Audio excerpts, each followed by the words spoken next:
Hello guys! Ayan, ginising ko na dyan guys si mama. Kasi gawa ng papalitan natin siya ng diaper bago siya mag-breakfast para ma-fresh yung kanyang, alam niyo na. Kasi walang darating na nurse ngayon, so ako talaga ang magpapalit nung gasa sa sugat niya. Ayan. Kaya ayoko nga sana kasi takot ako pero I have no choice.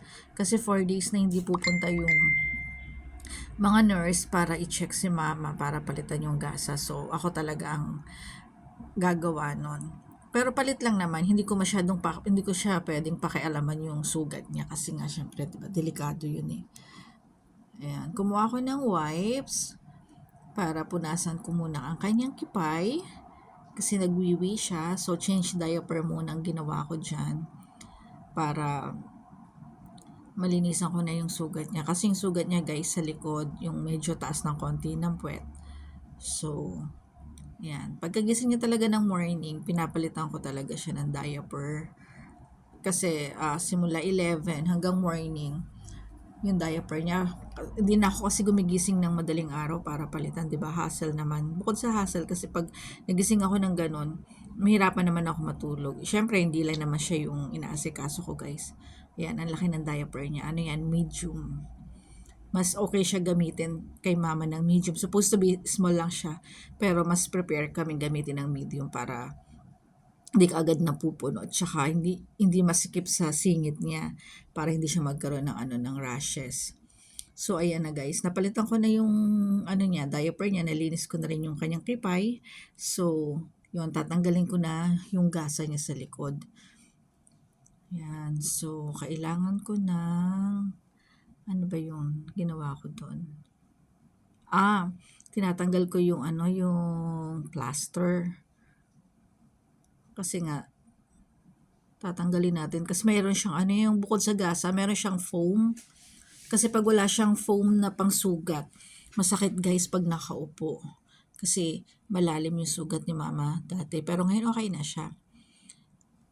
Kaya yan, tatanggalin natin yung nilagay pa nilang gasa sa mismong sugat. Sabi ko nga sa nurse, hindi ko kayang gawin yung isusok. Kasi sinusuksok pa nila yung gasa. Sabi ko, ang kaya ko lang is sa surface lang ng sugat niya.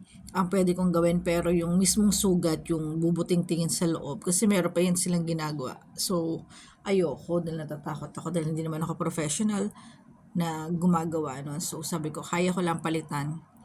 Kasi kailangan siyang palitan ng gasa. Pag hindi, alam mo yung tawag dito, basa yung nagmo-moist, kumbaga sa nagmo-moist siya.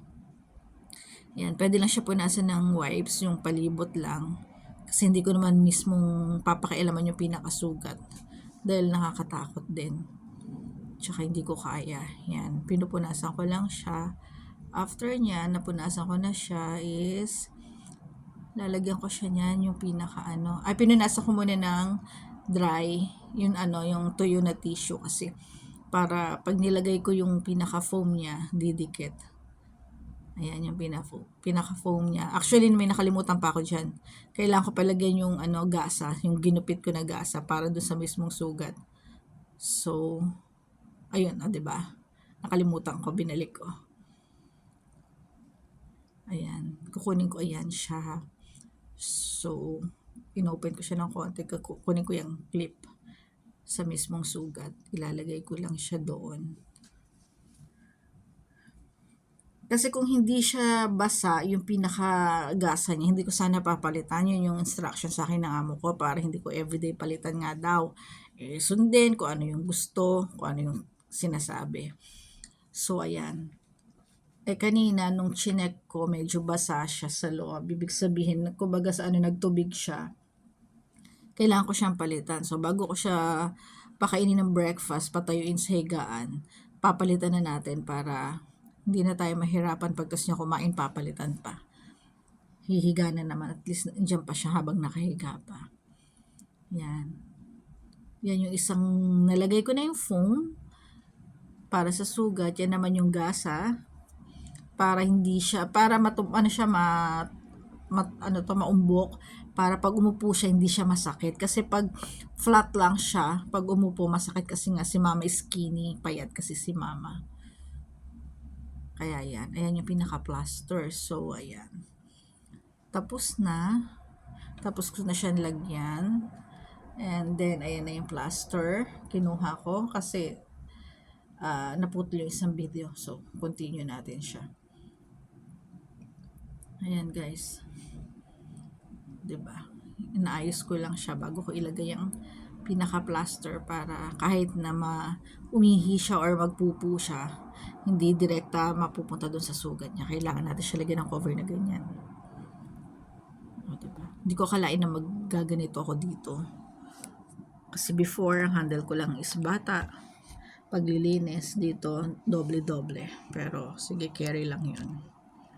Alam niyo naman ang buhay OFW, ganun talaga. Yung minsan don't expect anything na ito lang yung trabaho mo kasi minsan mas more pa yung hindi mo inaakala. Ako, yan, hindi ko akalain na mag-handle ako ng ganyang situation. Kaya, since wala din ng mga amo ko, dalawa lang kami ni mama. Kaya nga, Paskong Pasko, dalawa lang kami ni mama. Si mama, nanay siya ng amo ko, amo tuloy. Si mama, nanay siya ng amo kong lalaki. Pero madali naman siyang i-handle guys, hindi siya mahirap i-handle. Ayan, kumuha ko ng extrang ganyan kasi yung ginamit ko pala is maliit. So, kailangan natin dagdagan para sa pinakataas. Kasi hindi siya abot sa pinakataas. So, ayan, naggunting ako niyan. Binili yan ni amo sa Taobao. Yan, mahilig siya bumili sa mga ganun. Masipag siya sa pagbili ng ganyan. So, ayan. Tinatanggal ko lang yung dikit niyan. Tapos, bago natin siya ilalagay dun kay mama. O, diba? Yan. Pag nag-abroad ka, marami ka matututunan. Yung mga hindi mo nagagawa, magagawa mo. Minsan, magiging karpentero ka din. Diba guys? Yung mga ibang OFW dyan, relate, kaway-kaway. Kaya natin yan, guys. Ayan, 'di ba? At saka sobrang lamig ngayon dito. Yan ang sinuot ko kanina, pero sa sobrang lamig, magdodoble din ako mamaya. Ayan, o, 'di ba? Nilagay na natin siya. So, payusin na natin si mama at iaayos na natin yung diaper niya. Kasi patatayuin ko na siya after para magre-ready for the breakfast niya. Yan, medyo nahirapan lang kasi ako sa higaan niya, double deck. Masakit kaya guys sa likod yan. Kasi tignan mo naman, di ba?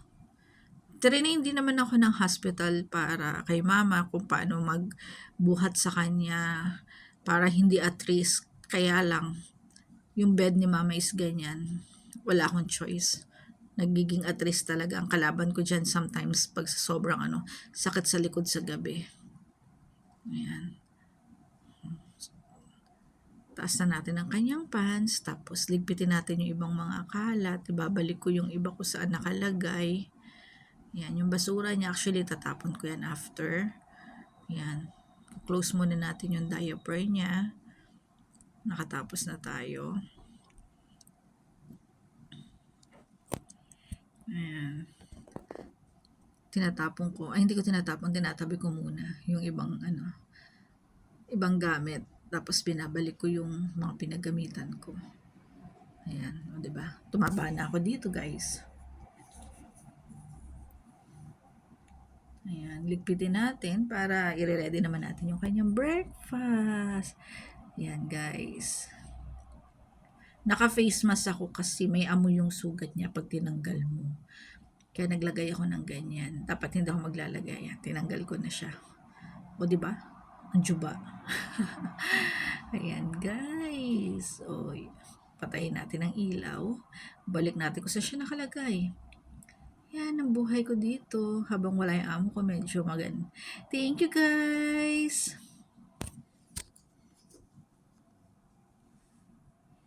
Ay, dapat